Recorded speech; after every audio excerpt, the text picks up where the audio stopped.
C'est bon. Du coup, je commence pour présenter cette conférence qui s'inscrit dans le cadre du Printemps de l'eau organisé par la Coordination Île-de-France cette semaine. Déjà, merci beaucoup aux organisateurs, organisatrices de cette semaine. Ce qu'on voulait vous proposer pour ce soir, c'était d'aborder les problématiques d'accès à l'eau ou de non-accès à l'eau en France et plus particulièrement en Île-de-France. Il y aura aussi une petite ouverture sur d'autres villes que Paris et les villes proches, mais on va plutôt évoquer l'Île-de-France. Donc on est plusieurs intervenants et intervenantes pour présenter différentes problématiques sur cet inégal accès à l'eau. Pour ma part, moi, je m'appelle Edith Diochon et je suis chargée de plaidoyer à la Coalition Eau, qui est un réseau d'ONG françaises qui sont engagées sur les enjeux de droits humains à l'eau et à l'assainissement. Donc, je vais coordonner un peu les interventions et vous présenter aussi un projet de la Coalition Eau qui s'appelle l'Observatoire du droit à l'eau. Donc, ce projet d'observatoire du droit à l'eau, il est venu d'un constat de départ, à la fois d'un constat de manque d'accès à l'eau pour une portion de la population vivant en France, et d'autre part, d'un autre constat qui est la difficulté à chiffrer le nombre de personnes en situation de manque d'accès à l'eau et à l'assainissement et donc d'avoir des données qualitatives et quantitatives des besoins en termes d'accès physique à l'eau et à l'assainissement. En France, on s'appuie sur les chiffres notamment de la Fondation Abbé Pierre. On compte environ entre 250 000 et 300 000 personnes qui sont sans domicile fixe. Donc on part du principe que ces personnes sans domicile fixe n'ont pas d'accès, en tout cas direct, à un robinet privé. Donc notamment les personnes vivant dans la rue, dans des campements ou des squats et des bidonvilles. Mais on a du mal à chiffrer précisément le besoin, le manque d'accès à l'assainissement. Donc on a souhaité lancer cet observatoire dans plusieurs villes françaises pour pouvoir... Pardon, j'ai même pas lancé ma présentation, je vais partager mon écran. Comme ça, vous verrez aussi les...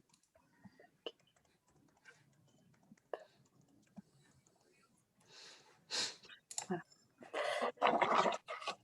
Je mets en mode présentation.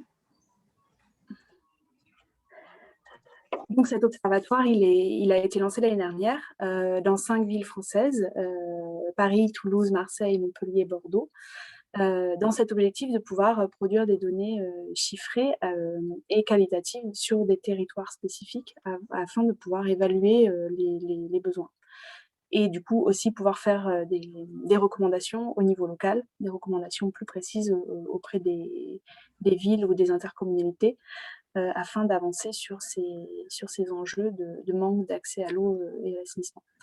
Donc, ce travail de collecte de données, finalement, de données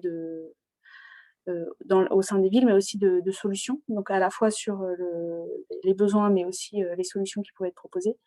Ce travail de collecte a été réalisé à Paris avec l'appui de plusieurs associations, dont la Coordination Île-de-France, mais aussi Action contre la faim, Solidarité internationale et le Collectif national des droits de l'homme, Rome Europe. Donc il y a plusieurs intervenants qui sont présents ici ce soir et qui pourront développer aussi les expériences qu'ils peuvent avoir de terrain. Nous, dans le cadre de cet observatoire, on a souhaité étudier d'abord aussi les installations publiques qui pouvaient être présentes au sein de ces 5 villes, donc ici plus précisément sur Paris. C'est Paris que je vais vous présenter. Donc d'avoir des grands chiffres à la fois sur les populations concernées, combien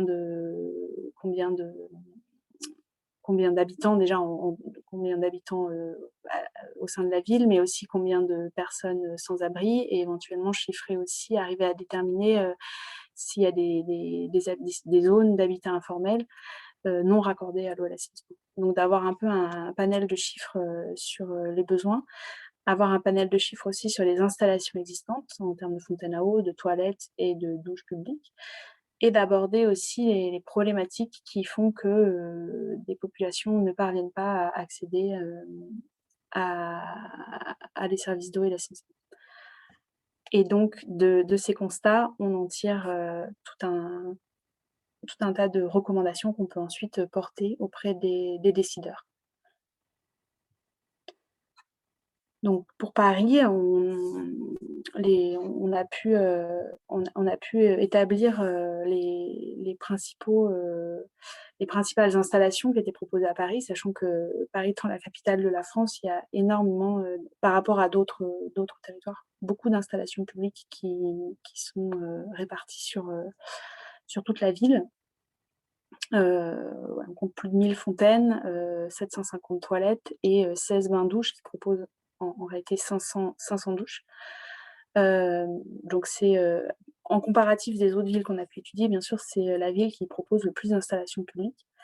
Néanmoins, on constate que, au-delà de la ville intra-muros de Paris, les bidonvilles et les squats sont répartis généralement en périphérie, au niveau du périphérique ou en proche banlieue, avec des sites du coup, des campements, souvent non raccordés à l'eau, et des campements qui sont, généralement repoussés, aux abords de la ville.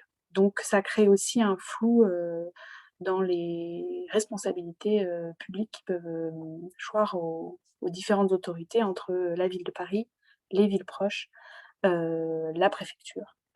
Voilà, donc du coup, c'est aussi, une des problématiques majeures qu'on a pu identifier, c'est, ce flou des responsabilités et le fait que, généralement les populations non raccordées sont, repoussées aux abords de la ville et donc ne peuvent pas toujours bénéficier des services proposés, dans la capitale. Donc les principales recommandations qu'on a pu, tirer de ce travail d'analyse réalisé avec les différentes associations, engagées, c'était d'arriver à collecter, de mettre à jour les données, dont on pouvait disposer puisque ça il y a les chiffres qu'on a sont assez peu, étayés et parfois pas toujours non plus, actualisés. Donc, un premier travail de mise à jour des données, de cartographie éventuellement, des zones qui existent et qui ne sont pas, raccordées à l'eau. Heu, Faciliter l'installation, de ces accès à l'eau, à l'assainissement, au plus proche des zones, de campement, de squat et de bidonville, c'est-à-dire au-delà des fontaines, des installations publiques qui peuvent exister, dans la ville, et qui sont du coup accessibles à tous. Vraiment, essayer de cibler, les zones non raccordées, qui sont donc, souvent, en périphérie. Une approche, plus inclusive une approche genre plus inclusive aussi des minorités sexuelles et de genre, avec on constate qu'il y a aussi une partie notamment des installations, de toilettes qui sont pas toujours adaptées, aux situations que rencontrent les femmes ou, les minorités sexuelles et qui pourrait être intéressant d'aller plus loin sur ces aspects-là, d'autant que Paris étant la capitale, pourrait aussi du coup être, un peu plus, en pointe sur cette question-là. Et dernière recommandation, être plus en collaboration avec les organisations de la société civile et donc les associations qui sont engagées dans ces, projets d'accès à l'eau, à l'assainissement pour les plus précaires et travailler de manière, plus étroite, et concertée. Donc, pour cet observatoire, on a donc publié des fiches, des fiches infographiques que vous voyez, qui sont présentées, en partie sur la gauche de la présentation. Une fiche par ville qui permettent de récapituler, toutes les informations qu'on a pu, collecter et les recommandations, qui ont été, identifiées et qui vont maintenant donner lieu à un travail de plaidoyer auprès, des décideurs, donc à Paris avec, la mairie de Paris, mais aussi avec, la préfecture et de même, dans les autres, villes et métropoles, pour, essayer d'avancer conjointement avec les autorités publiques sur, les situations de manque d'accès à l'eau, à l'assainissement. Voilà rapidement pour ce projet d'observatoire. Ce qu'on vous propose maintenant, c'est, d'aller tout de suite dans le concret et justement d'illustrer, ces situations que j'ai pu aborder, de manière un peu générale, et de visionner deux vidéos et je vais laisser, Laura Guérin de l'association Les Enfants du Canal les présenter rapidement. Donc bonjour, je suis Laura Guérin, je suis animatrice socio-éducative sur le projet Rome Civique au sein de l'association Les Enfants du Canal. Et donc le projet Rome Civique permet à un groupe de volontaires dont les 2/3 vivent ou ont vécu en bidonville de réaliser une mission de service civique. Donc dans le cadre de leur mission, ils font des actions sur les bidonvilles, de l'animation auprès des enfants, du soutien aux autres associations qui interviennent. Ils bénéficient de formations et ils font aussi des actions de plaidoyer et de sensibilisation pour lutter contre les préjugés à l'encontre des personnes qui vivent en bidonville. Donc là, les vidéos que vous allez voir, elles ont été réalisées dans le cadre de ces actions de plaidoyer et de sensibilisation. Donc la première vidéo, on l'a réalisée vraiment pour ce webinaire. C'est donc des témoignages de jeunes sur l'accès à l'eau sur les bidonvilles. Et la deuxième vidéo, elle a été réalisée dans le cadre d'un projet de plaidoyer pour les élections municipales de 2020, dont je vous parlerai peut-être un peu plus après avoir vu les vidéos. Je les lance alors.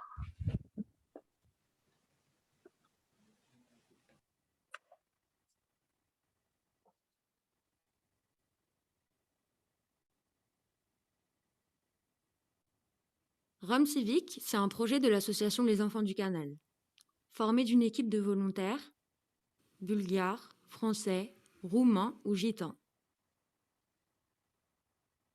Certains vivent ou ont vécu dans des bidonvilles, et Rome Civique aide certains des membres à améliorer leur situation. Il y a plusieurs objectifs, comme détruire les préjugés, en créant des projets, comme un clip de rap par exemple, et en intervenant dans les écoles.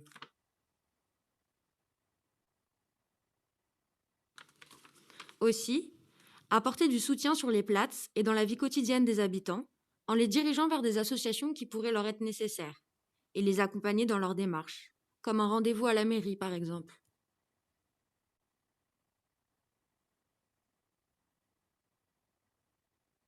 Bună ziua, sunt Emanuel, am 23 de ani și vreau să povestesc o experiență trecută despre un plac situat la San George și cum am avut acces la apă.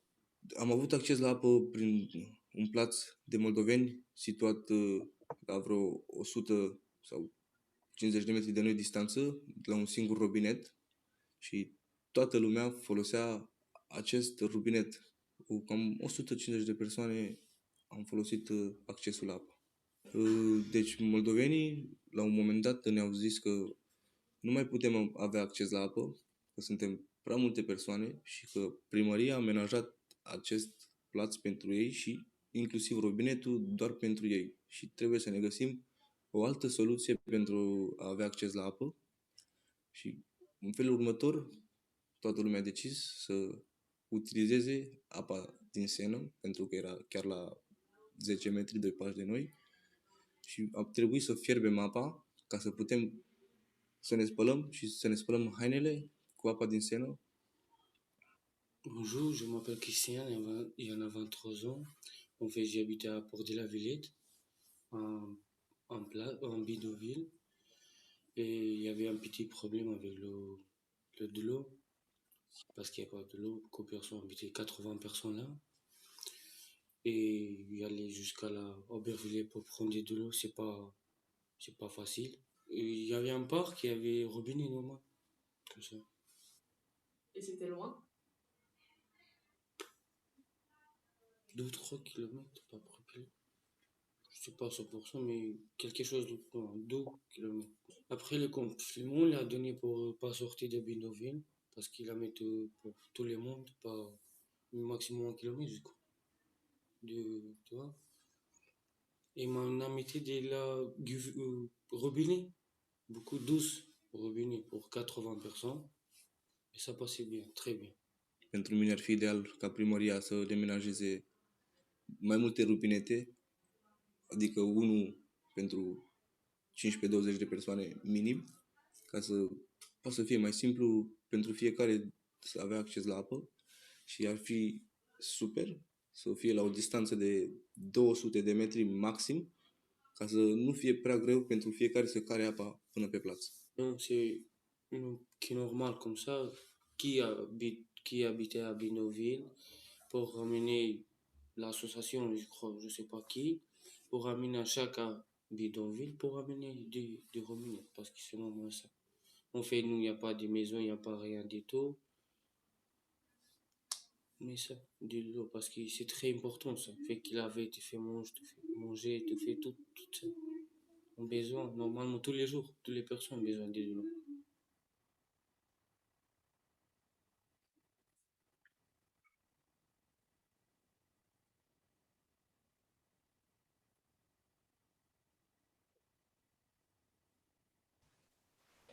Et du coup, Edith, je te laisse peut-être enchaîner directement sur la deuxième et après, je pourrais parler de ces deux vidéos.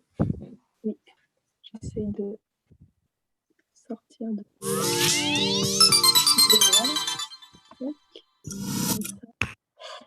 Et la deuxième...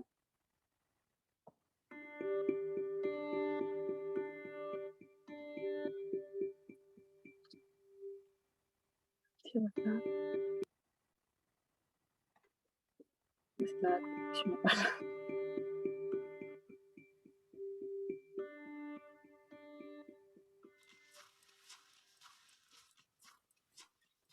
Oasis înseamnă ca un fel de deșert. Izvorește o apă. În jurul acestei ape cresc plante, pom și copaci. Cei care parcurg un deșert se bucură de această zonă unde pot găsi apă, dar și un loc unde să se răcurească la umbră. Este un peisaj de relax. Eu cu familia mea, eu stau pe plaț. Și ca să ne aducem apă, ne ducem cu un butoi. Și la mine este drumul este foarte lung.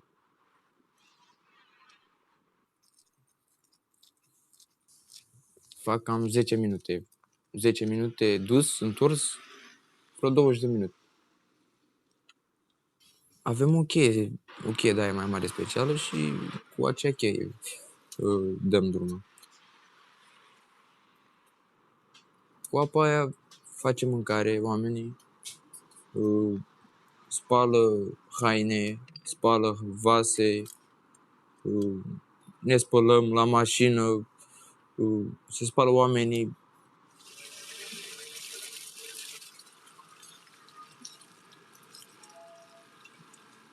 Este o femeie care s-a dus într-o zi și a luat apă de la robinet și a văzut-o poliția când venea cu apa direct.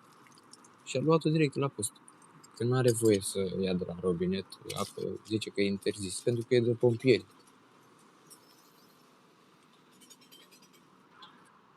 Când mergem la hidrant, nu e deloc ca un oazis. Un oazis ar fi dacă aș avea un robinet cu apă curentă direct la mine în casă. Ăsta este visul meu. Sau măcar să avem accesul la un robinet pe plaț. Dar asta pare încă a fi o vedenie.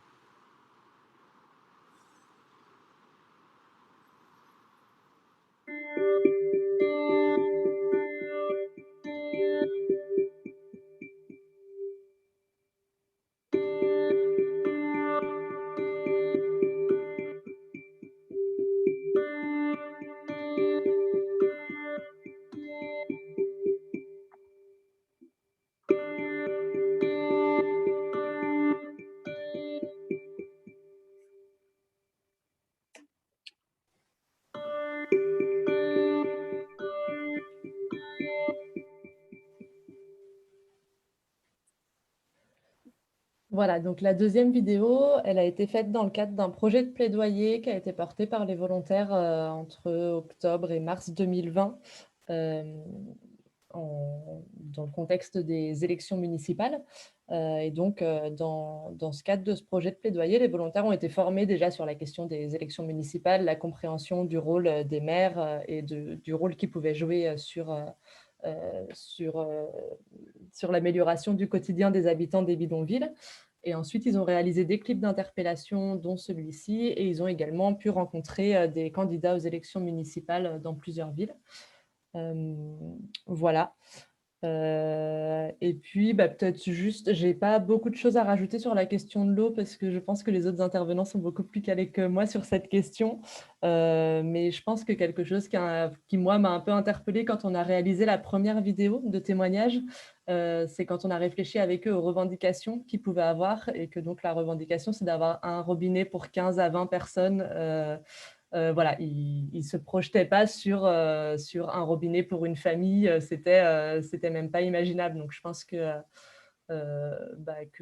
ça montre bien aussi comment on peut s'habituer aussi à la vie comme ça, dans des conditions super difficiles, à aller chercher de l'eau loin et qu'on ne s'autorise même pas à rêver de beaucoup mieux, quoi.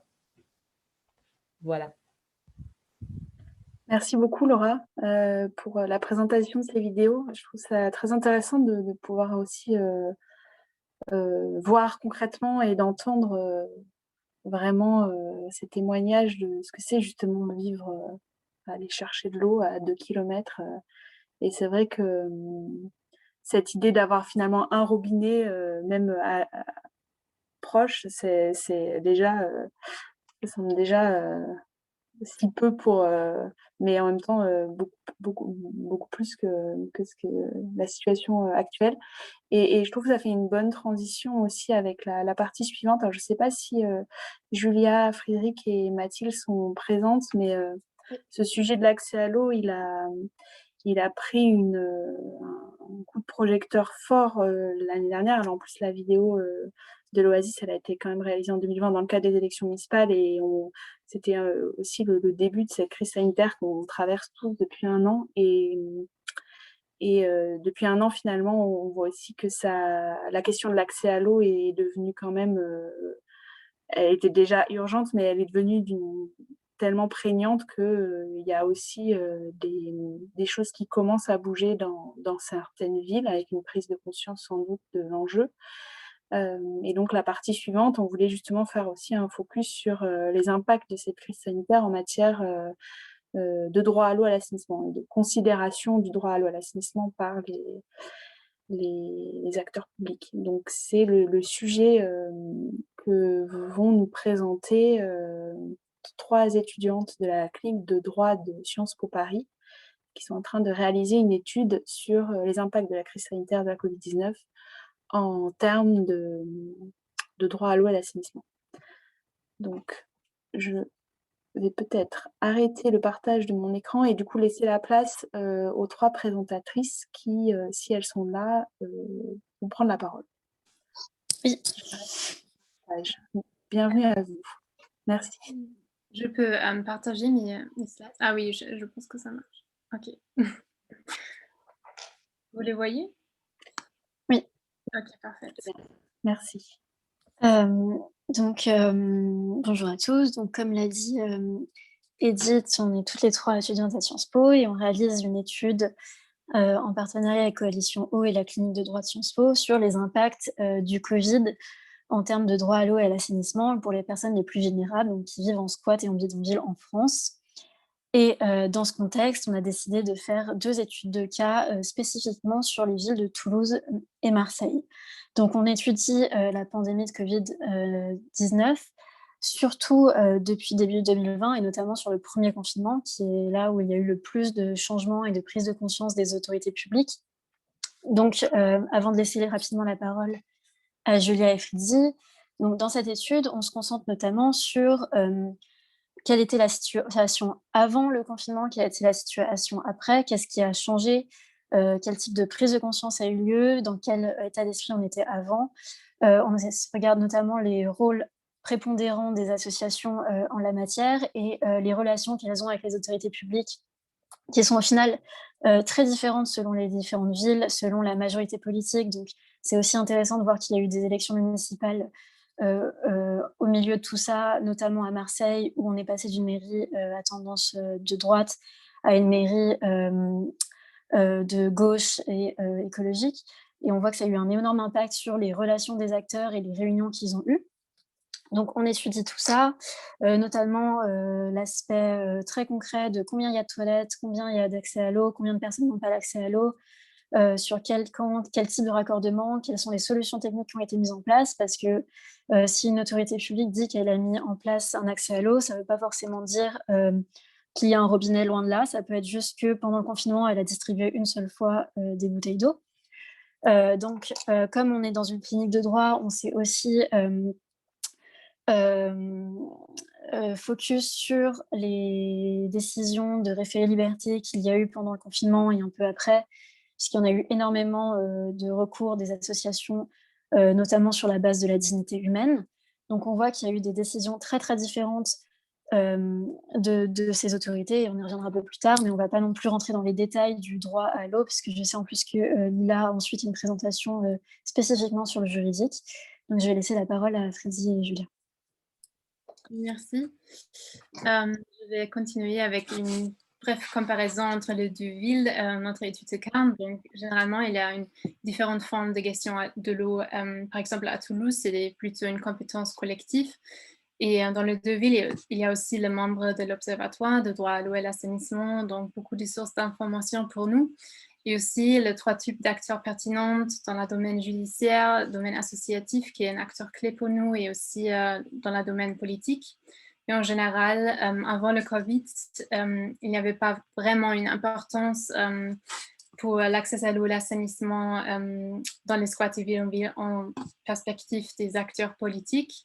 Par exemple, à Toulouse, c'était plutôt une politique de laisser faire et c'est un peu ignoré, même s'il y avait un programme de résorption depuis 2014 avec l'insertion sociale, mais c'était juste pour les personnes avec un droit de séjour.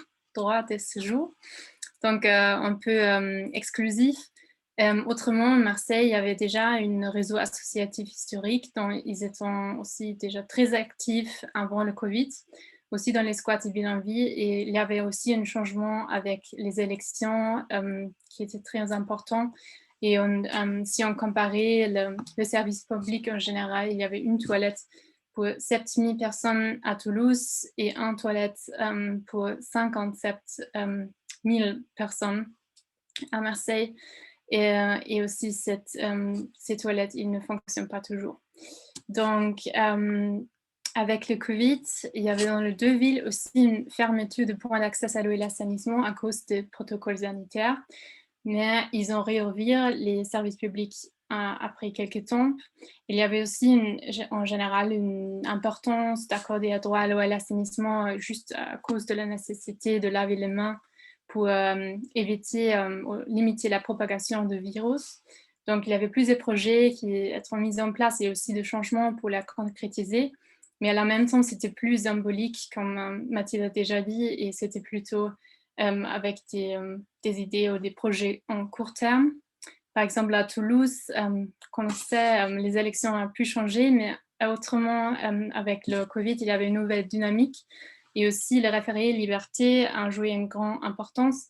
C'était mis par 5 ONG, même si c'était rejeté par les tribunaux. Ça présentait le problème et les difficultés d'accès à l'eau et l'assainissement dans les squats et bidonvilles et a mis de pression pour intervenir avec nos acteurs et vraiment trouver des solutions sur place directement dans les squats et bidonvilles et pas juste avec l'insertion sociale. Et à Marseille, il y avait une amélioration de communication et coordination entre les différents acteurs. Donc, il y avait beaucoup plus des entretiens et aussi les élections en faveur du parti de gauche a changé la politique sur l'accès à l'eau et l'assainissement pour les habitants. Et aussi, il y avait l'ambition avec des projets plus concernés sur le long terme et au centre du gène.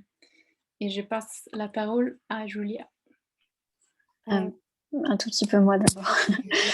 Donc, avant que Julia vous présente nos pistes de recommandation et les différents résultats qu'on commence à ressortir de cette étude. Donc, Euh, il faut savoir que cette étude est toujours en cours, donc on est toujours très contente si vous avez des documents à nous communiquer ou des remarques, et ça nous aidera toujours énormément. Donc juste avant de passer aux recommandations, juste sur le point juridique, on a identifié 2 problématiques majeures sur le système juridique français à l'heure actuelle concernant le droit à l'eau et à l'assainissement. Donc le premier, c'est que les autorités locales n'ont pas une obligation formelle dans la loi de fournir de l'eau gratuite à tous, et notamment aux plus vulnérables et aux groupes marginalisés qui sont souvent dans des squats ou des bidonvilles.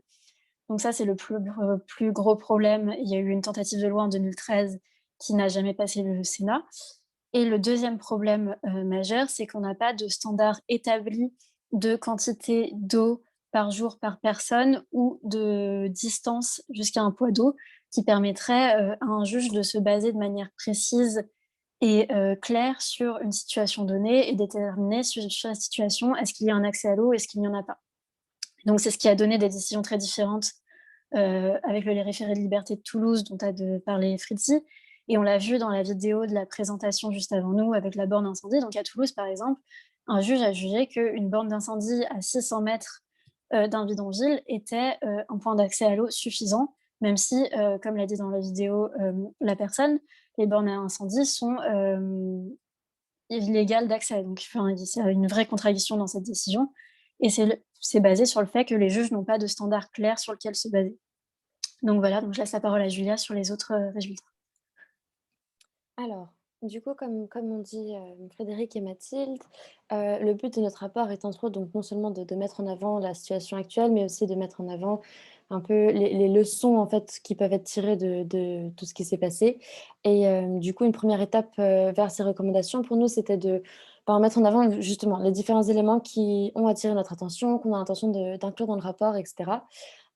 Et qui sont du coup importantes dans le domaine. Du coup, la première chose, c'est du coup la reconnaissance du droit. Du coup, comme vous le savez tous, c'est pas assez en fait de voir un droit être déclaré comme étant tel par l'ONU ou autre. En fait, ce qu'il faudrait, c'est une internalisation du droit à l'accès à l'eau et à l'assainissement comme étant, un droit fondamental, et une telle internalisation par différents types d'acteurs, le public en général, mais aussi les politiques et cetera. Ce qui n'est pas encore le cas aujourd'hui, même si Covid a un peu poussé les choses dans ce domaine. Ensuite, en fait, il faudrait l'acceptation des personnes qui vivent en squat et bidonville. Nos entretiens ont montré quand même que, tous les acteurs, en fait, presque, que nous avions, interviewés, ont dit que la stigmatisation des populations concernées, est un obstacle majeur, heu, dans la réalisation de leurs droits, et donc ça, ce serait quelque chose, c'est un peu lié au premier point, et du coup quelque chose aussi à adresser directement. Comme Fritz et Frédéric l'a dit, par rapport, à la communication et la coordination, c'est quelque chose qu'on a vu à Marseille, c'est quelque chose de très important, et en fait, notre étude, montre quand même que, une meilleure coordination et communication, non seulement au sein d'une ville, mais aussi entre différentes villes, entre différents types d'acteurs et cetera, peut permettre une action qui est optimisée, hem et du coup plus efficace et cetera. C'est lié aussi à notre quatrième point. Donc en fait, on fera une partie de notre rapport sera dédiée à l'importance du recensement. Avec le début de la crise sanitaire, en fait, il y a eu beaucoup de recensement qui a été fait, entre autres car, on ne savait pas trop ce qui se passait dans les squats et bidonvilles avant. En fait, si, il y avait un certain recensement, mais le besoin de recenser a quand même été bien mis en avant, sur les derniers quelques mois, et du coup, voilà, on va essayer de mettre en avant, de présenter des recommandations concrètes, dans cet objectif-là. Hem Et ensuite les 2 derniers points, sont que donc dans un premier temps, on s'est rendu compte en fait en parlant à différents types d'acteurs que, la réception des bidonvilles en fait, c'est quelque chose qui au fond est voulu par tous, que ce soit parce qu'on veut le meilleur pour les personnes qui vivent en squat et bidonville, ou que ce soit parce qu'on ne veut pas habiter d'un squat à bidonville. Au final, ce qu'on veut, c'est qu'il n'y ait plus de tels logements, c'est dans un monde idéal, et en fait, il faut mettre en avant le fait que l'accès à l'eau et l'assainissement est une première étape dans cette direction, car l'accès à l'eau et l'assainissement, en fait, est lié à différents domaines. On parle de l'éducation, de l'emploi, de la santé, de la dignité, et en fait, qui permettent une intégration, et donc voilà, c'est important de le voir comme un investissement sur le long terme. Enfin, hem Il faut aussi se rendre compte que du coup, donc même si on a vu des progrès sur les quelques derniers mois, mais on a vu des complications, mais aussi des progrès.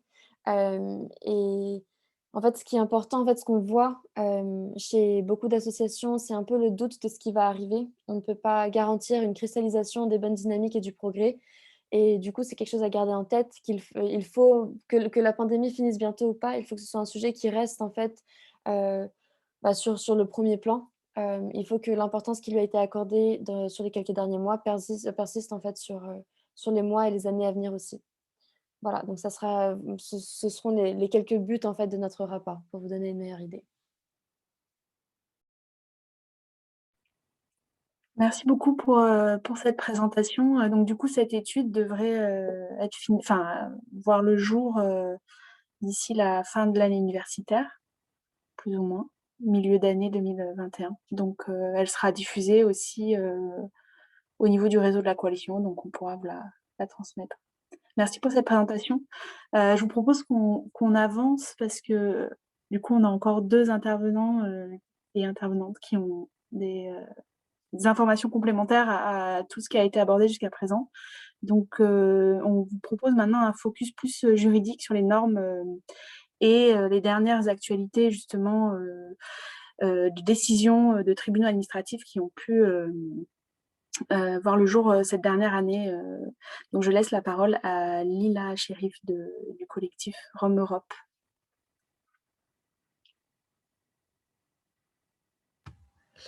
Est-ce que vous voyez bien mon PowerPoint? Est-ce que vous pouvez juste me le confirmer? Super, merci. Je vais juste le mettre en grand, excusez-moi.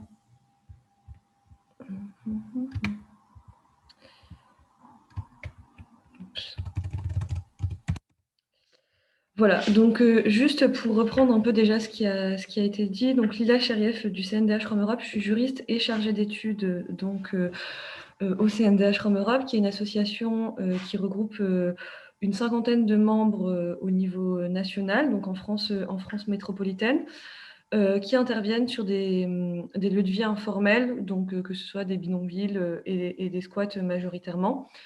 Et donc, juste pour vous faire un peu un point sur l'impact juridique qu'a eu le Covid-19 sur l'accès à l'eau.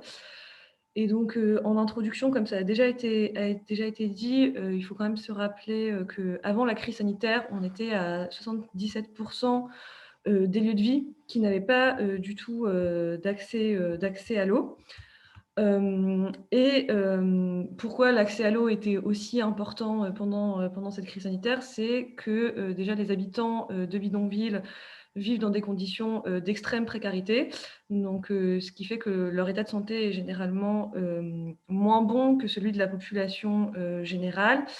Et par ailleurs, évidemment, quand on vit dans un bidonville, il y a une promiscuité qui est telle qu'il est difficile de se confiner au sens strict où on l'entendait, et donc qu'on avait des craintes à l'aube du premier confinement de tout ce qui pouvait être transmission de maladies, etc. Et donc, évidemment, dans ce contexte-là, l'accès à l'eau devenait encore plus essentiel qu'il ne l'est déjà. Et donc, lorsqu'il y a eu l'annonce du premier confinement, il y a eu, il faut le dire tout de même, une mobilisation de certaines communes, de certaines préfectures sur le sujet de l'accès à l'eau. Ça a été le cas notamment, par exemple, à Marseille, mais il y a aussi eu de nombreux blocages. Et ce qui a aussi permis, en fait, tous ces contentieux positifs, c'est qu'il y a eu aussi une forte mobilisation, en fait, des habitants eux-mêmes, mais aussi des associations et des collectifs pour porter, en fait, des contentieux sur l'accès à l'eau, ce qui se faisait moins avant, étant donné que les habitants étaient dans des logiques de débrouillardise. Donc on a eu plusieurs décisions positives. Je ne vais pas toutes les citer, j'en ai mis quelques-unes dans le PowerPoint. Donc des décisions positives qui enjoignaient à la commune et à la préfecture d'installer un accès à l'eau dans certains lieux de vie. Mais très vite, en fait, enfin, sur ces décisions, on a vu pas mal de difficultés apparaître dans ces décisions, notamment certaines qui ont déjà été abordées par les filles de la clinique juridique de Sciences Po. La principale difficulté relevée pendant cette crise sanitaire sur les décisions de justice, c'est qu'en effet, il n'y a pas eu en fait de convergence dans les jurisprudences sur la quantité suffisante d'eau ou la distance à laquelle se trouverait le point d'eau, à partir desquelles le juge va considérer que cela expose les habitants à des conditions de vie indignes. Donc, pour illustrer un peu mes propos, j'ai mis plusieurs exemples de décisions de justice. Et par exemple, pour le tribunal administratif de Cergy-Pontoise, le point d'eau à 1,3 km du bidonville était trop éloigné et ne permettait pas d'obtenir les quantités d'eau nécessaires. Pour le tribunal administratif de Lille, l'alimentation en eau était manifestement insuffisante malgré la distribution par une association mandatée par l'État de colis alimentaires incluant des bouteilles d'eau minérale ainsi qu'une borne incendie située à 900 mètres. Donc là, on se dit que c'est assez logique et que en fait, toutes les décisions vont dans le même sens, même si on voit bien qu'il n'y a pas une distance précise entre les deux décisions sur, sur une distance vraiment précise fixée par le juge sur ce qu'il considérerait comme un point d'eau très éloigné.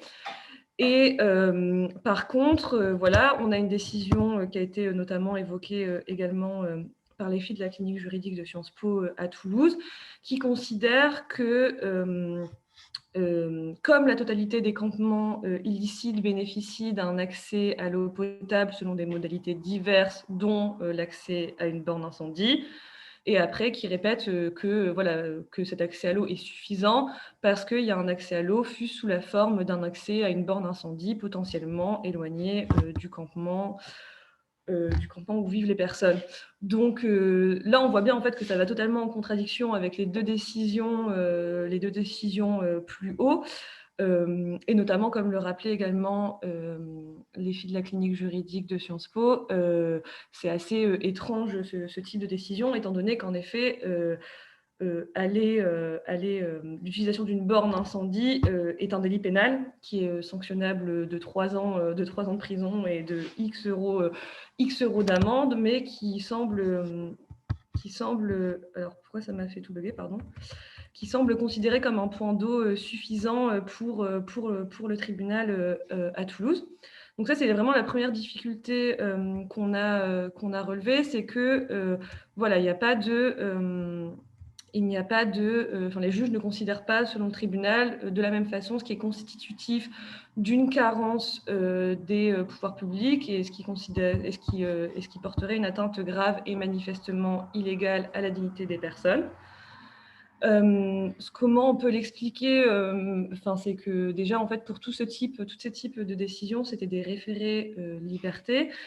Et donc, les référés liberté, c'est un juge unique, donc une seule personne qui prend des décisions.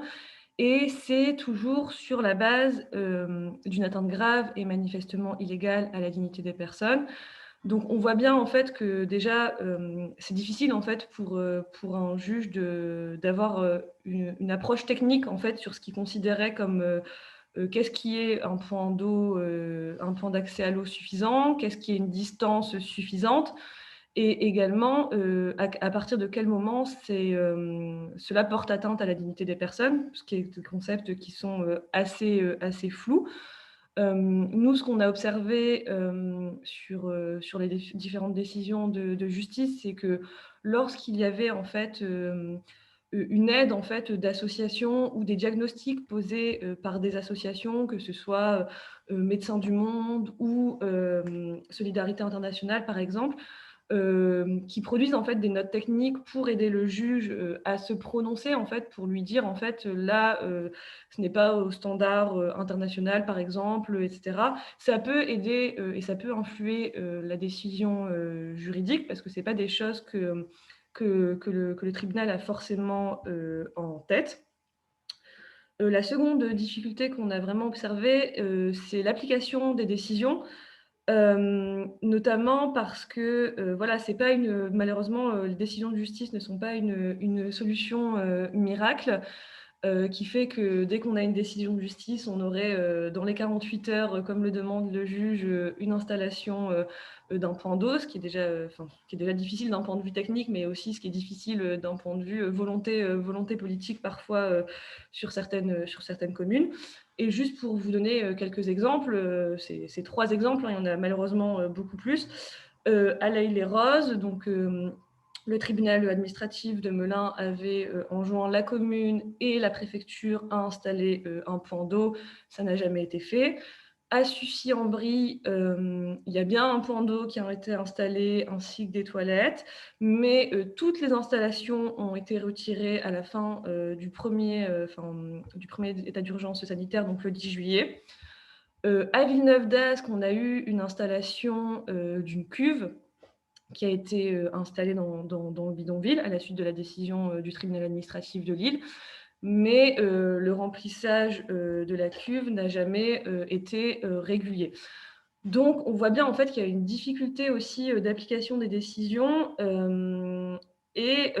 voilà, qui fait que voilà, la décision de justice n'est pas une décision miracle et qu'il faut un vrai suivi derrière.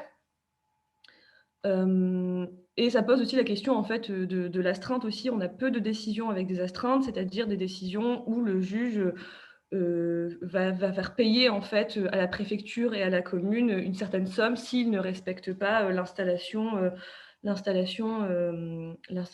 accès à l'eau, d'un robinet, etc. Et aussi, ça nous questionne aussi sur notre stratégie, parce que voilà, c'est des référés qui sont relativement nouveaux. On les a multipliés pendant cette crise sanitaire.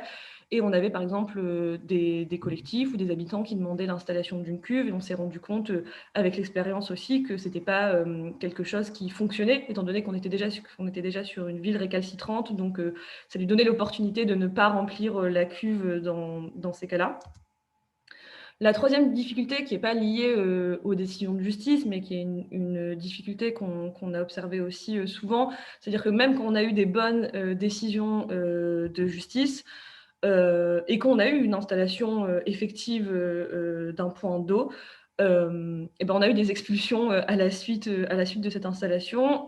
Donc il y a beaucoup en fait de lieux de vie, il y a de nombreux lieux de vie qui ont été raccordés à l'eau pendant le premier confinement, qui ont été expulsés dès la fin de l'état d'urgence sanitaire.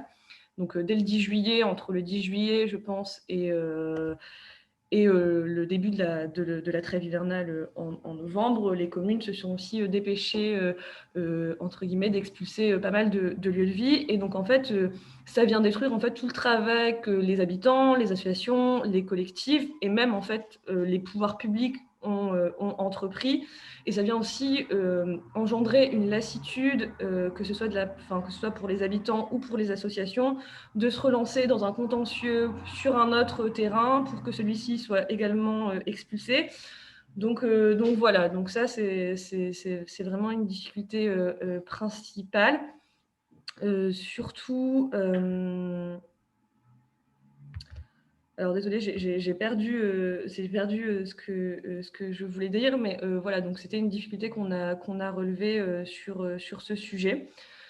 La question aussi qu'on se pose, ça va être quelle suite en fait pour ces décisions de justice après le Covid.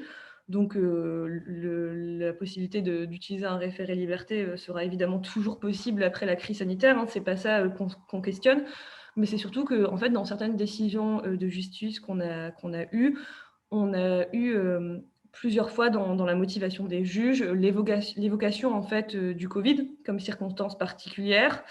Ça a été le cas dans toutes les décisions au tribunal administratif de Melun, ça a été le cas aussi pour le tribunal administratif de Cergy-Pontoise, et dans certaines décisions également, on avait vraiment dans la motivation des choses très précises. Donc j'ai mis l'extrait par exemple du tribunal administratif de Lille qui parlait en fait du fait que la borne d'incendie n'était pas suffisante étant donné qu'elle ne permettait pas d'effectuer certains gestes barrières.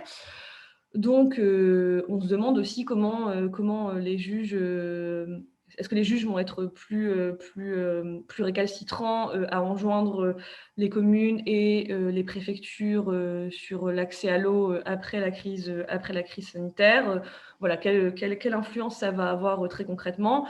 On a eu une dernière décision juridique positive, notamment au tribunal administratif de Montreuil pour Rosny-sous-Bois, où là, dans la motivation, les circonstances particulières du Covid n'étaient pas du tout évoquées.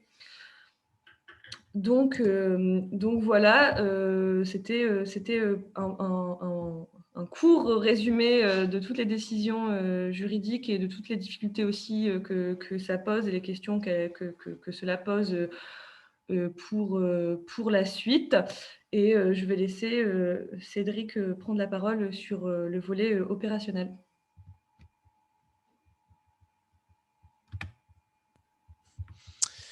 Bonjour à tous. Alors attendez, je vais mettre en partage. Hop. Est-ce que vous me confirmez que vous voyez bien la présentation? Oui. Parfait. Donc, je présente Cédric Berthaud de l'ONG Solidarité Internationale. Je suis coordinateur eau, hygiène, assainissement. Donc, je travaille avec les équipes opérationnelles à faire le suivi des activités et leur mise en place opérationnelle pour que tout et le relationnel aussi avec les autorités pour que les projets puissent être menés à leur terme.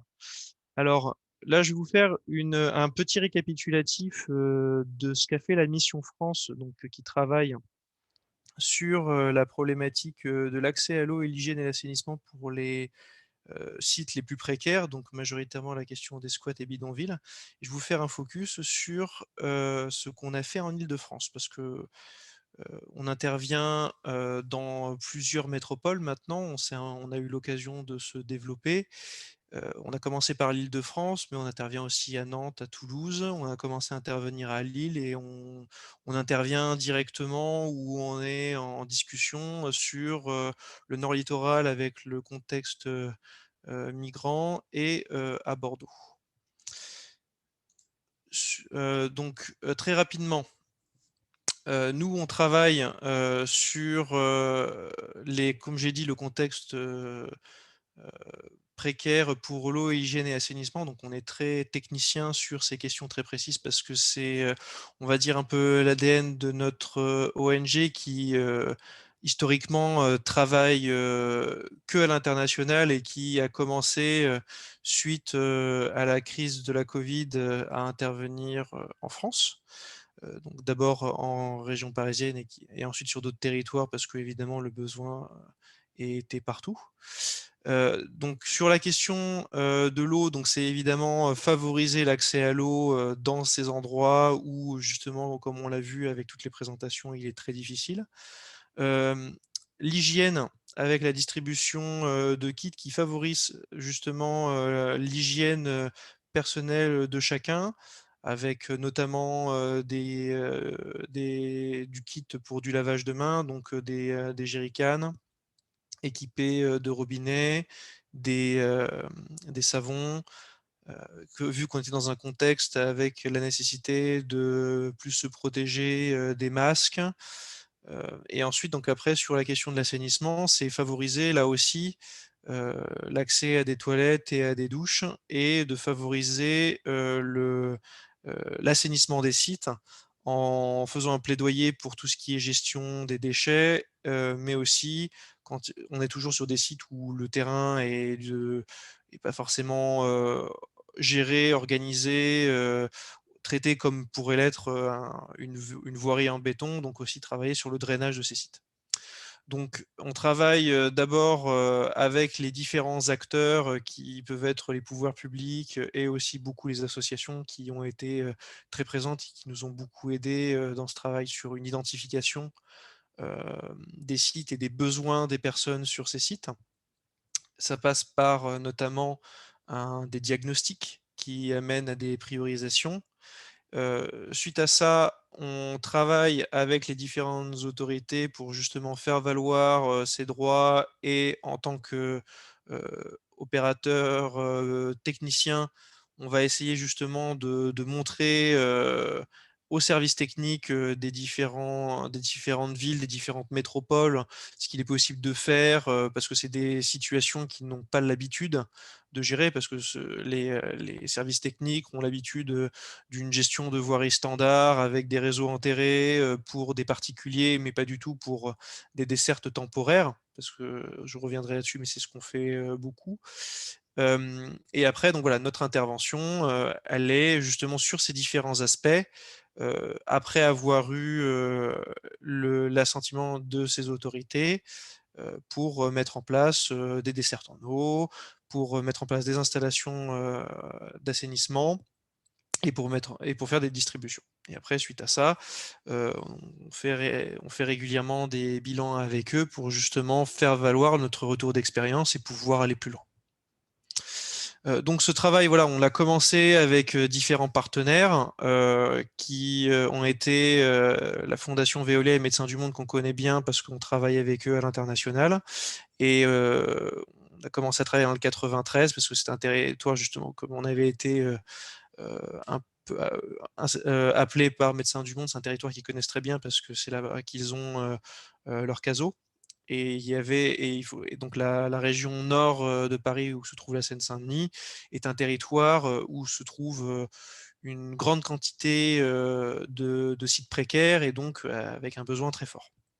Et donc au début, dans cette intervention d'urgence, on était très centré sur la question de l'accès à l'eau et de la distribution de kits d'hygiène, d'autant plus dans un environnement très dégradé où des associations n'avaient plus la même capacité à accéder avec les confinements sur les sites où ils avaient l'habitude de se rendre avec des bénévoles qui voilà, avaient moins de liberté pour pouvoir accéder. Enfin, c'était beaucoup plus compliqué. Donc, il y avait un besoin d'autant plus aggravé et des personnes qui avaient moins la capacité de sortir de leur lieu de vie pour se rendre dans les lieux informels où ils pouvaient récupérer de l'eau.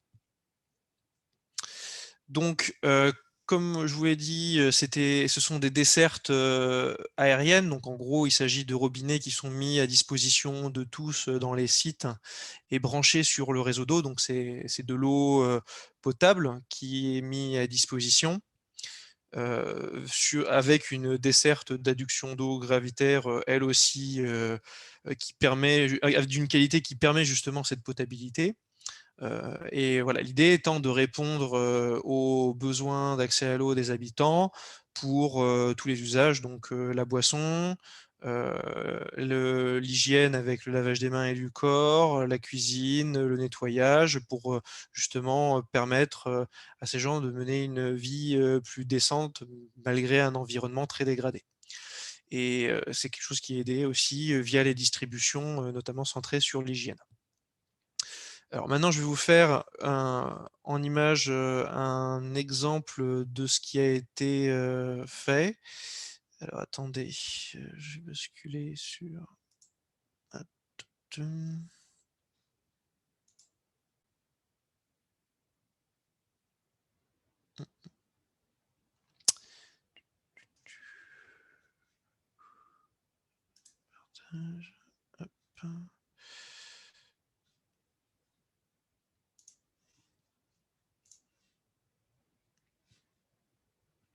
Hop là, et voilà. Très bien. Est-ce que vous voyez toujours la diapositive ou est-ce que vous voyez un écran vidéo? Je vois l'écran vidéo. L'écran vidéo, bon, c'est bon alors.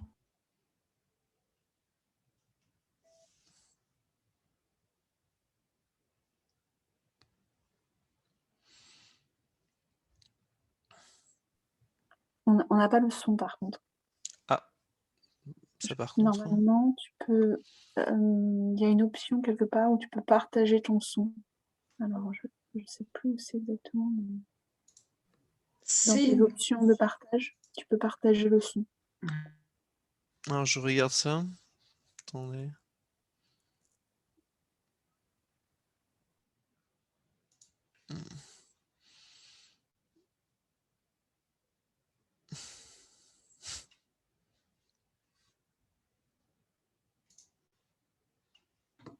En fait, c'est quand tu ouvres ton micro, à côté de ton micro, tu as un menu où tu peux accéder aux paramètres audio. D'accord. Voilà. Bon, est-ce que vous avez pu malgré tout voir la vidéo jusqu'au bout? Bon. À peu près, il y avait les sous-titres en plus, donc après le son. Hop. Bon, ben désolé pour ce cafouillage technique. Je ferai mieux la prochaine fois. Alors, je vais revenir un poil en arrière sur le partage. Tac, hein. Alors, hop là. Est-ce que là vous voyez de nouveau le diaporama? Ok. Donc voilà, comme vous l'avez vu, on a travaillé d'abord dans une première phase d'urgence où il a été question de répondre à ce besoin d'accès à l'eau, et ça nous a fait prendre conscience en fait de l'existence de cette problématique sur laquelle travaillent d'autres acteurs depuis des décennies. Et on a essayé de voir comment on pouvait s'insérer à l'intérieur de cette grande problématique. Et donc, on a continué de travailler en tant que technicien sur cet accès à l'eau, parce que voilà, on s'est rendu compte que justement, c'était quelque chose dont les pouvoirs publics étaient demandeurs, parce ils se sentaient un peu désarçonnés dans la gestion de cette problématique, soit quand ils étaient de bonne volonté et qu'ils souhaitaient le faire, soit quand ils y étaient contraints par des décisions de justice. Et donc, il y avait vraiment un enjeu à pouvoir les accompagner pour justement faire en sorte que quand le travail est fait, il puisse être fait dans les meilleures conditions et en toute sécurité pour les habitants. Sachant que ça, c'est quelque chose qui permet aussi d'améliorer la pérennité de ce qui est mis en place, et donc de faire en sorte que ce soit plus accepté, et donc puisse durer plus longtemps, même si après voilà, il y a des choses qu'on hélas on ne maîtrise pas, et la problématique politique reste toujours très forte pour ce type de site, et beaucoup de mairies effectivement ont tendance à, soit au niveau des mairies, soit au niveau des préfectures, à procéder à des expulsions. Donc et ça reste justement l'une des grosses limites de ces systèmes, enfin de ce travail que l'on fait. Parce que voilà, on s'intègre vraiment dans un travail de résorption des bidonvilles. Donc l'idée étant vraiment de faire de l'insertion sociale en stabilisant des sites pour permettre aux personnes qui s'y trouvent de pouvoir être accompagnées sur différents aspects, pour pouvoir justement sortir des bidonvilles.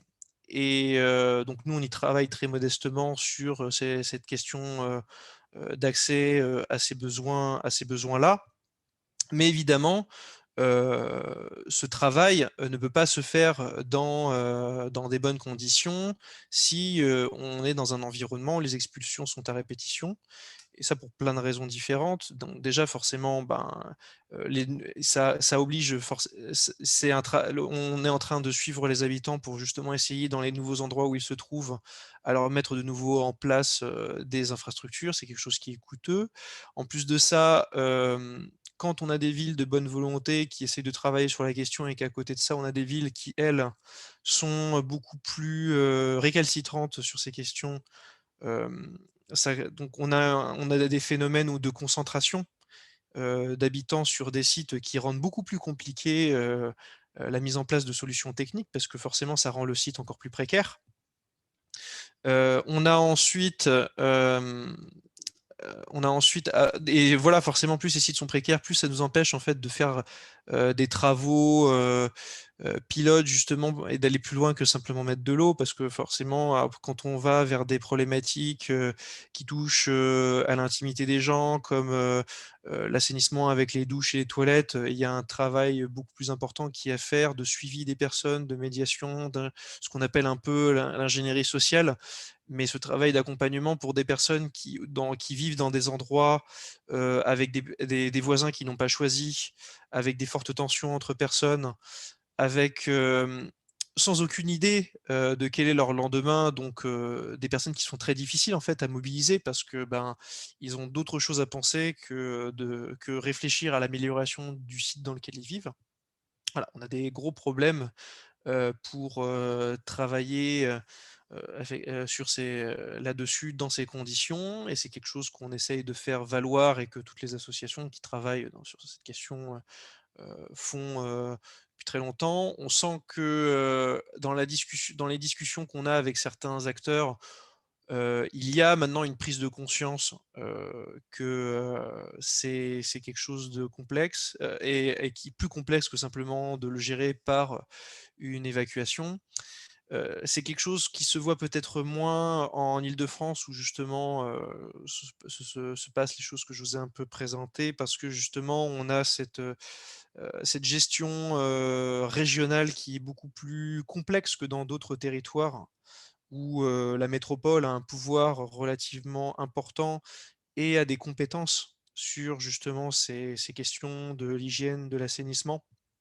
Et donc, elle a une capacité à prendre en charge ces questions sur son territoire. C'est ce qu'on voit justement dans plusieurs métropoles où on travaille, notamment à Bordeaux où justement ils ont fait preuve ils ont été très proactifs, mais aussi à Nantes, à Lille un peu moins, où ils sont beaucoup plus recentrés pour l'instant sur la question de l'eau. Le reste, pour l'instant, ils y pensent pas trop. Donc voilà, des choses avancent. On va dire que la période Covid, elle a permis quand même de faire quelque chose de charnière parce qu'elle a permis de mettre en place des choses qui jusqu'à présent étaient très difficiles à faire valoir. Et en fait, ça nous a permis de capitaliser beaucoup et de récupérer du retour d'expérience qu'on peut maintenant valoriser en dehors d'une période de crise. Et ça, c'est quelque chose d'essentiel parce que justement, on voit un petit peu le bout de ce qu'on peut avoir en brandissant le Covid dans les différents échanges qu'on a et plaidoyers qu'on peut faire. Et il y a vraiment effectivement cet intérêt, on le remarque en discutant avec les acteurs, de sortir un peu de cette logique-là, parce que sinon on risque de s'enfermer dans quelque chose qui est dangereux, comme tu le disais Lila, c'est que si on en reste à ça, c'est quelque chose qui ne sera plus valable pour une décision de justice. Et donc montrer qu'on arrive à gérer de manière peu coûteuse et avec peu de moyens et un tout petit peu de volonté, des sujets, aussi essentiels, c'est quand même quelque chose qui est très intéressant parce que c'est quelque chose, voilà, qu'on va continuer à valoriser pour montrer en fait il y a pas tant d'enjeux que ce que voudraient, le faire croire les politiques sur ces questions-là et qu'on peut vraiment avancer sur ce travail de résorption par des solutions simples. Et voilà, nous, on travaille vraiment sur cet aspect très technique qui fait partie d'un tout, mais qui a quand même une grande importance pour les habitants parce que sans ces besoins fondamentaux, il est beaucoup plus difficile pour eux justement de faire ce travail d'insertion. Et c'est quelque chose qu'on espère pouvoir continuer et intensifier avec les différents acteurs. On travaille beaucoup, ensemble pour justement mettre en place ces outils de plaidoyer pour pouvoir aller plus loin, heu dans ces justifications, et de preuves pour ensuite, continuer à mettre en place, des solutions.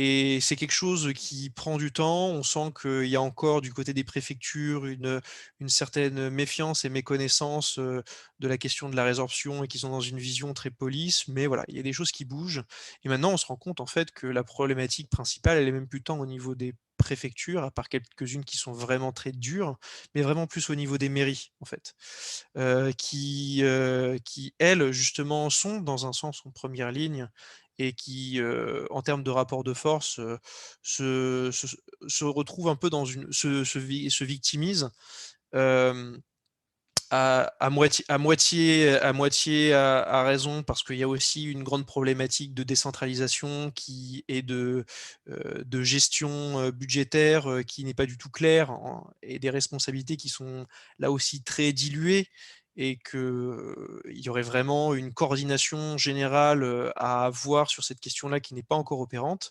C'est l'un d'ailleurs des sujets sur lesquels travaille la coalition eau avec la directive européenne qui doit être transcrite dans le droit français. Et c'est l'un des gros enjeux.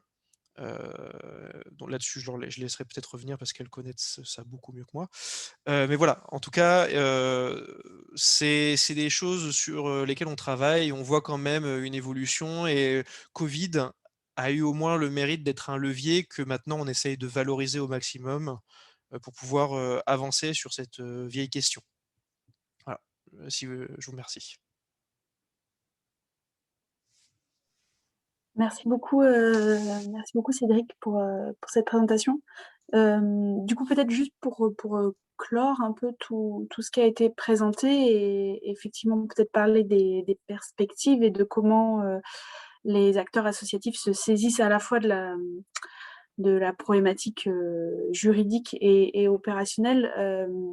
On voit bien là qu'il y a plusieurs enjeux. Il y a cette problématique de volonté politique, est-ce que politiquement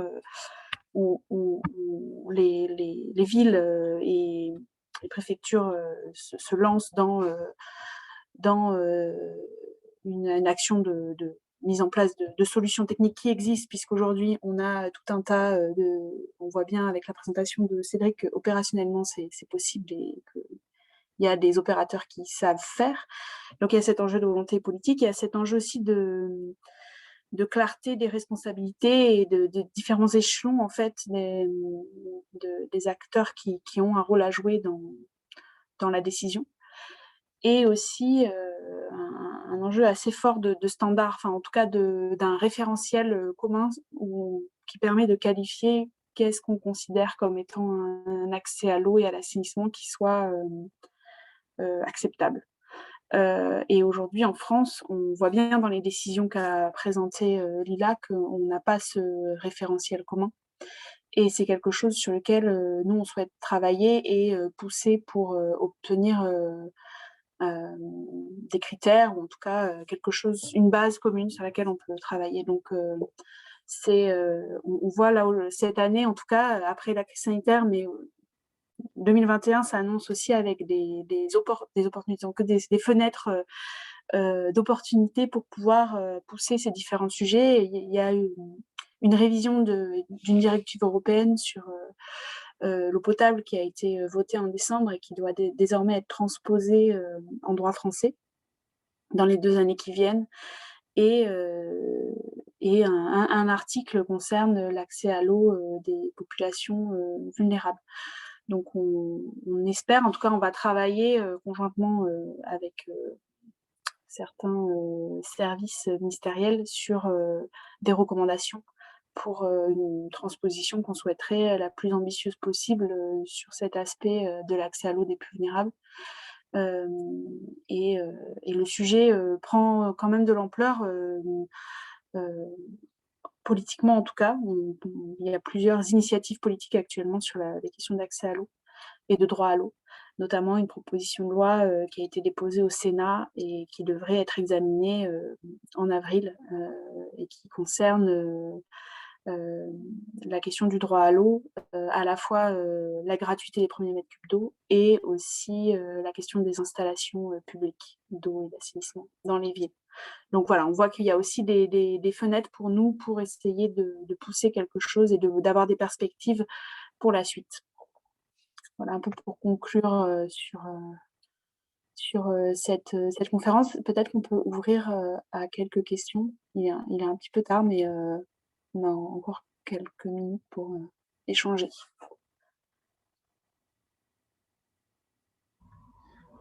N'hésitez pas à lever la main pour intervenir et poser vos questions. On vous donne la parole volontiers.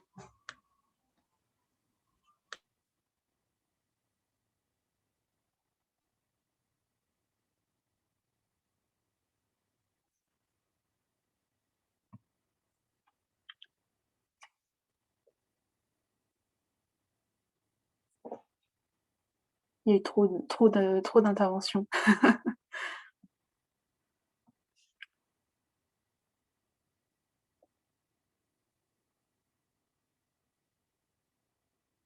cas, nous, c'est des sujets peut-être pour, en attendant qu'il y ait des questions qui émergent, c'est des sujets sur lesquels on continue à travailler et sur lesquels on va communiquer aussi, tout au long de l'année, enfin des prochains mois. Donc on essaiera aussi de rendre visible, de publier les choses sur lesquelles on travaille. Généralement, on travaille aussi en collaboration avec toutes les personnes qui sont ici présentes ce soir. Donc voilà, on aura sans doute des publications ou des communications sur les prochaines échéances aussi, sur tous ces sujets sur lesquels on souhaite avancer.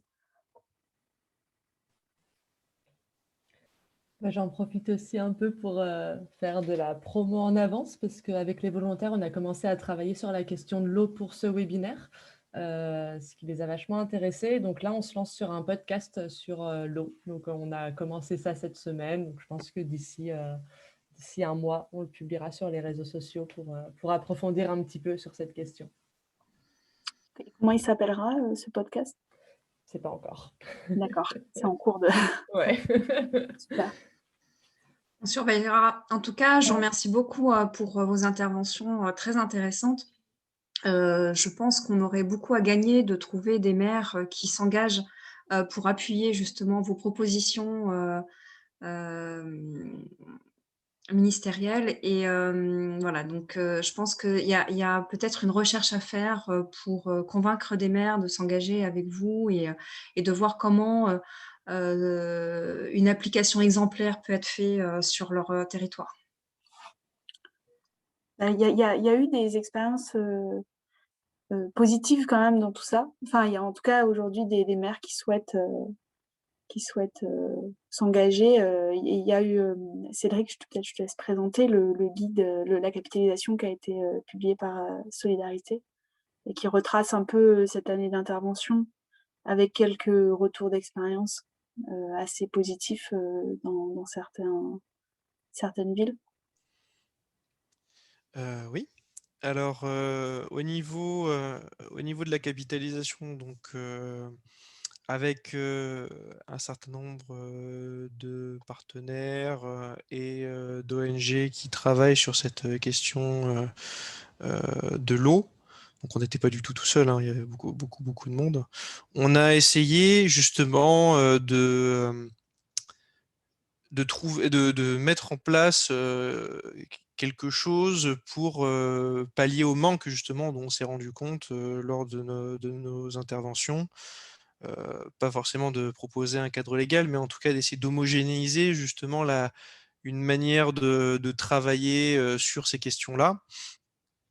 Et donc, on a là-dedans justement essayé de travailler sur des sortes de standards, au même titre que ce qu'on peut avoir. Nous, on a un peu le biais humanitaire, donc c'est vrai qu'on travaille déjà avec des standards à l'international, donc on s'est dit pourquoi pas faire pareil ici, surtout quand on s'est rendu compte qu'ils n'étaient pas existants, enfin plus existants, parce qu'en fait, voilà, maintenant, si on fait pas attention et si on s'intéresse pas à la question, on penserait que ne pas avoir de robinet chez soi, ça n'existe pas. Donc voilà, c'est pour ça que la question se posait plus.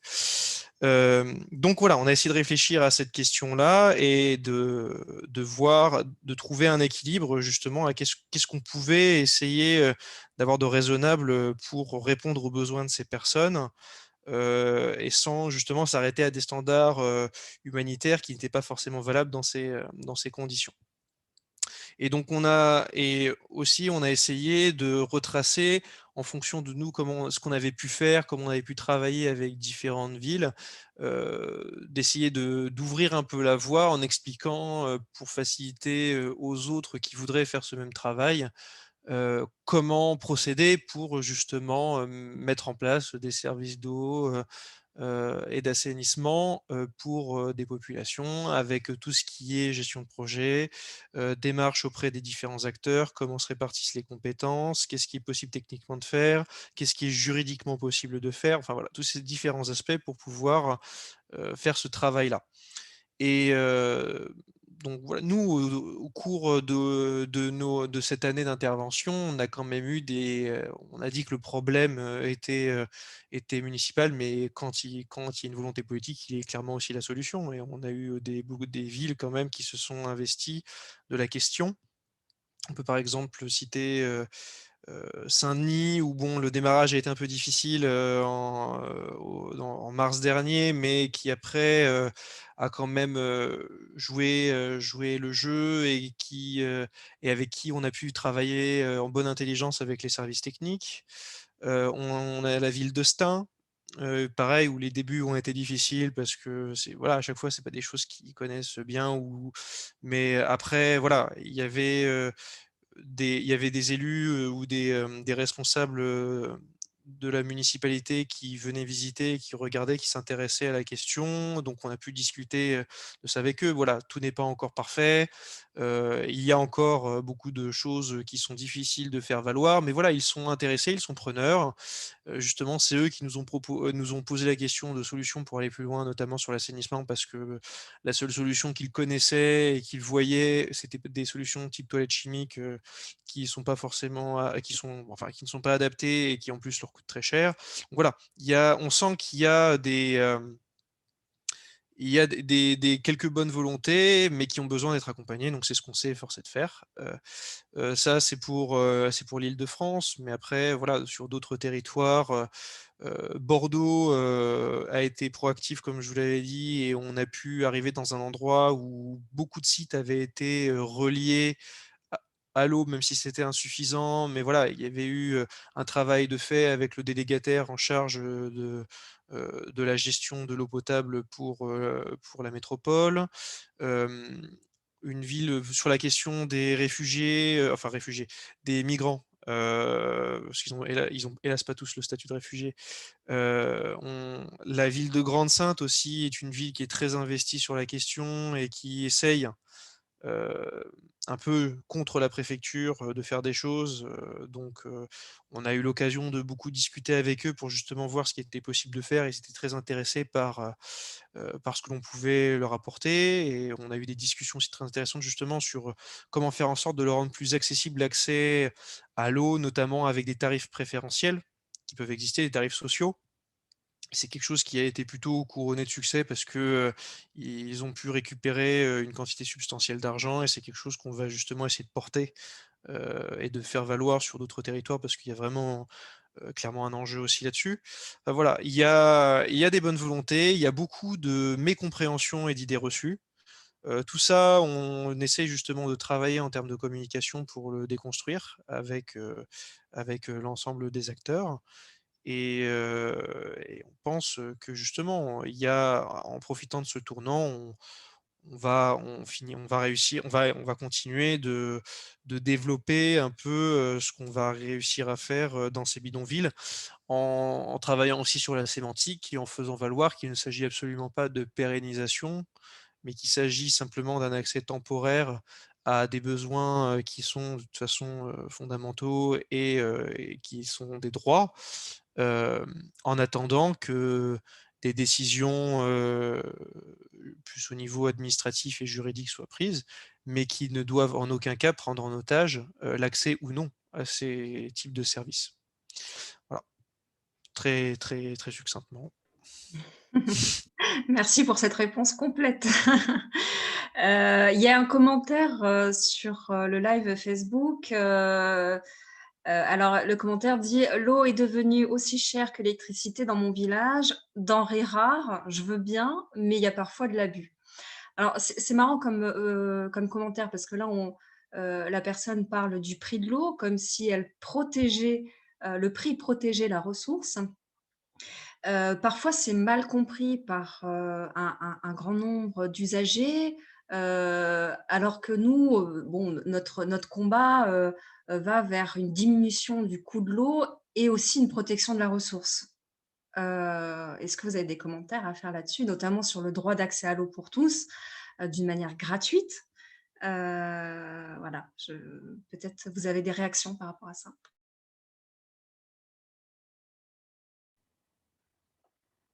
Bah, je me lance du coup.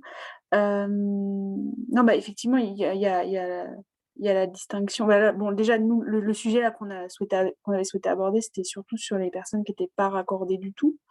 Hem Et ensuite, on voit bien qu'il y a un enjeu aussi Alors sur le prix de l'eau, il y a plusieurs problématiques. Il y a la question de l'équilibre du service pour permettre aussi que le service fonctionne. Alors du coup, il y a une grande inégalité de tarification au niveau de la France entière. Donc il y a effectivement des villages ou des villes où le prix de l'eau est plus élevé que dans d'autres. Il y a un gros différentiel sur l'eau. Je ne connais pas le comparatif par rapport à l'électricité, mais ensuite, nous, ce qu'on va promouvoir plutôt, c'est un enjeu de solidarité. Donc, on va plutôt travailler, ou en tout cas essayer de promouvoir des mécanismes de tarification qui soient tarification sociale, ou en tout cas des aides préventives qui vont permettre de cibler les foyers, enfin, ou les personnes qui vont être plus dans le besoin sur la question économique, pour que l'eau reste quelque chose d'abordable en fonction du revenu global.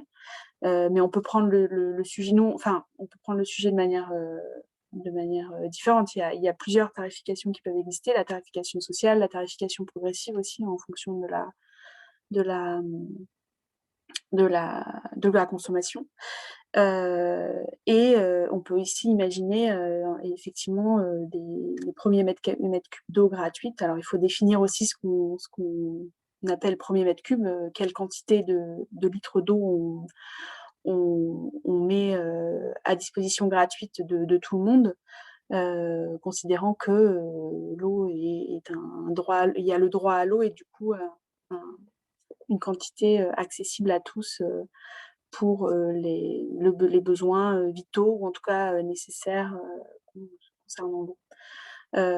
Après, forcément, ça peut aussi impacter du coup les litres qui sont au-delà de ces premiers mètres cubes d'eau gratuite. Donc, je ne sais pas la question. Je ne connais pas le prix de l'eau qui est évoqué dans ce village, mais voilà, nous en tout cas on va travailler aussi surtout sur les enjeux de solidarité pour la tarification de l'eau, donc plutôt à promouvoir la tarification sociale ou la tarification progressive. Je ne sais pas si je réponds à la question, mais c'était pas vraiment une question. Bon, il n'y avait pas vraiment de question, mais c'était assez. C'est à remarquer en fait que les personnes ont cette notion justement du coût de l'eau et peut-être parfois bloquant pour aller plus loin justement dans cette solidarité, parce qu'ils s'imaginent que l'eau est très chère et que du coup on ne peut pas donner cet accès gratuitement. Voilà, c'était par rapport à la solidarité. voilà. C'était pour faire le lien, mais effectivement, ce n'était pas le thème de ce soir, de parler du prix de l'eau, mais visiblement, quand les personnes entendent justement tout ce droit d'accès à l'eau, ils pensent à ça. Donc, peut-être il y a une frontière entre les deux sujets, et ils arrivent. Voilà, peut-être c'est pas. Non, effectivement, mais d'ailleurs, nous, c'est des choses aussi qu'on essaye de calculer, enfin, en tout cas de comprendre quels impacts, par exemple, la prise en charge d'un raccordement à l'eau d'un bidonville, par exemple, donc l'eau est prise en charge par la collectivité, quel impact ça peut avoir sur le prix de l'eau global de la population. Et en réalité, l'impact économique sur le prix de l'eau des usagers est assez faible sur la facture annuelle de l'eau. C'est un petit pourcentage, et qui n'est pas finalement cette solidarité-là sur une prise en charge de l'eau l'eau fournie pour un site informel est assez faible. En moyenne, les constats en tout cas qui sont sortis des dernières expériences, enfin les expériences de raccordement, notamment de Solidarité Internationale, c'est qu'en moyenne la consommation est de 40 litres par jour et par personne, sachant que nous on en consomme plutôt 140. Donc en fait la consommation est beaucoup plus faible dans ces habitats-là. Et l'impact sur la tarification, enfin le prix de l'eau reste aussi mesuré. Pour compléter rapidement ce que dit Edith, voilà, on est sur des quantités qui sont largement en dessous d'une consommation d'un foyer moyen, et avec un prix de l'eau qui n'est pas réduit justement sans tarification sociale, mais qu'on retrouve à Paris ou dans des métropoles, bon, qui est sans doute pas le prix de l'eau de petites villes qui peut avoir des sujets justement sur la rarification de la ressource. On est sur aux alentours de 3 3 à 50 € du mètre cube. Un site moyen de bidonville d'une 50aine de personnes va consommer l'équivalent en prix en coût d'eau, allez, je suis large, 4 000 €. Une 50aine de personnes pendant 1 an. Donc voilà, on est sur bien sûr qu'il y a un coût et c'est quelque chose qui est une réflexion parce que juste c'est un frein au niveau des municipalités qui sont considérées comme les personnes qui responsabilisées pour justement ouvrir des abonnements, payer cette facture. Et voilà, il y a une discussion à avoir, même si au final, c'est plus une problématique politique que financière parce que, enfin, c'est quand même relativement faible pour une municipalité. Malgré tout, voilà, c'est un coût, mais il est très faible par rapport à ce qu'on pourrait imaginer, en fait, quand on parle de coût de l'eau pour ce genre d'action. Tout à fait, je pense qu'effectivement, ça ne doit pas être un argument bloquant. Et ça se démontre effectivement, le coût très faible. Très bien. Est-ce qu'il y a d'autres interventions pour ouvrir le débat?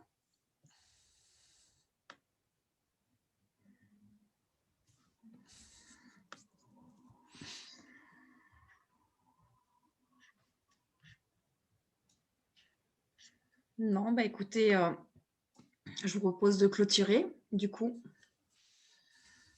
Est-ce que vous voulez faire un petit tour de table, d'écran, j'allais dire, entre les deux, pour faire un petit mot de conclusion? Bah écoutez, je vous laisse la parole parce que moi j'ai l'impression d'avoir déjà un peu conclu. Mais je ne sais pas s'il y a des compléments qui veulent être apportés sur tout ce qui a pu être dit. Pas de complément de mon côté, mais merci en tout cas pour l'invitation et c'est toujours chouette de pouvoir valoriser le travail des volontaires dans ce genre d'événement. Donc avec plaisir pour l'année prochaine. En présentiel. Oui, pas forcément de conclusion non plus. On attend peut-être la transposition de la directive pour en savoir plus juridiquement et avoir encore plus d'avancées et de bonnes nouvelles, on espère, pour l'année prochaine à ce sujet. Super. Cédric, peut-être? Bah, écoutez, non, pareil. Voilà, on a eu l'occasion d'en discuter. Merci aussi beaucoup pour l'invitation. C'était l'occasion, effectivement, d'avoir des regards croisés sur différents aspects complémentaires de cette question complexe. Et oui, ben, en tout cas, on reste tous mobilisés et n'hésitez pas à revenir vers nos différentes structures si vous avez plus de questions. On sera heureux d'y répondre. Bah, en tout cas, merci beaucoup de votre présence et de la qualité de vos présentations et de vos explications. En effet, nous, à la coordination Île-de-France, on va suivre de très près vos travaux. On apportera toute l'aide qu'il vous faut pour vos entreprises. Et voilà, je vous remercie beaucoup d'être présent ce soir. Merci beaucoup pour l'invitation et pour l'organisation de toute cette semaine. Une belle mobilisation aussi. Merci beaucoup. On transmettra bien sûr vos coordonnées, les sites de chaque structure pour que tous nos réseaux puissent vous suivre de près. Merci beaucoup. Merci beaucoup. Merci, au revoir. Bonne Merci soirée. à tous les participants et à bientôt. À bientôt, au revoir. Au revoir.